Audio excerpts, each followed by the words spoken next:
do that, I need to approve the motion. We had a second. We have a second. All in favor, aye? Aye. Any opposed, no? The ayes have it.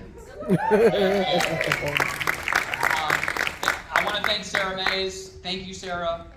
Thank you for this campaign. Thank you for all of my friends and family who came out today. Thank you for all of the hard work that you did today. This week, this month, this season, I'm so thankful. I was thinking about this the other day, and I think about if you've ever seen A Wonderful Life where George Bailey at the end is surrounded by so many friends and family, and I'm so thankful for all of you. I'm so thankful for your support today. I'm so thankful that you got us over the finish line. I'm so thankful for, I think the prayer team knows this, but we had a prayer team that met twice a week, and I just feel like our prayers were every day. It was like we were facing attacks, and our prayer team handled it, and we humbled ourselves, and I just feel like, God protected us so much. So I want to thank the prayer team. I want to thank my friends on our different group threads that, kept me sane and kept me laughing, and I appreciate all of you guys. I think the Bedford committee, which is just such an amazing committee. Nate Boyer, is Nate in here? Back here. Hey, Nate is the one that helped, that allowed me to serve in Bedford, and so many have come, and he's really mentored me politically, and I'm just so thankful for Nate and Bedford. I've been going to the Amherst meetings for years, and I just think the world of Vance Wilkins. I've learned so much from Vance. Even this week, Vance was, I'm always learning from this man, and I'm so thankful for him and his leadership. And then, the last couple of years, I've got to know Carlton, and I'm so thankful for Carlton, and I love going to the Nelson meetings. When you go to these different counties, the cultures are so different, even though we're all so close together, and I just love that. Today was a time for choosing, and I appreciate your support and believing in me as we go to Richmond. And we're going to go to the November election, and we're going to beat the Democrats, and we're going to go, and I'm not the only new person that we're going to the House of Delegates. We are having a new wave of leadership come in. Yes. It's going to be a new day in Richmond, and we're going to speak on behalf of you, because you're the ones that are sending us there. As you all know, I fought for justice in the courtroom, and I'm going to be fighting for justice in the Capitol.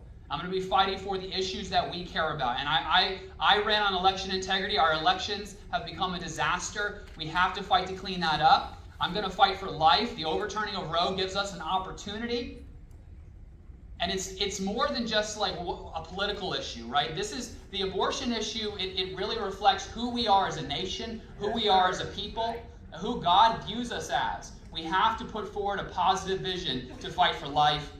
We have to fight for school choice. This is one of the most important issues that we are facing, because there are so many people that don't want our children to be educated in the way that we want them to be educated with. And that was what the Glenn Youngkin election was about, was making sure that parents came forward first and that parents were listened to.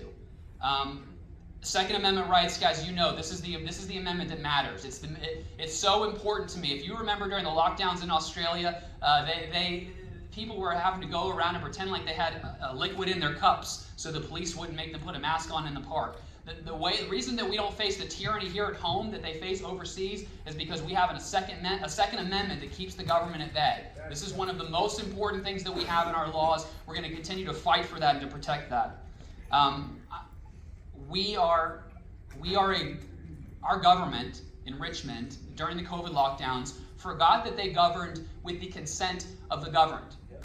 And this is what this campaign is about, guys. Is if I go there because you all sent me there, and I work for you all.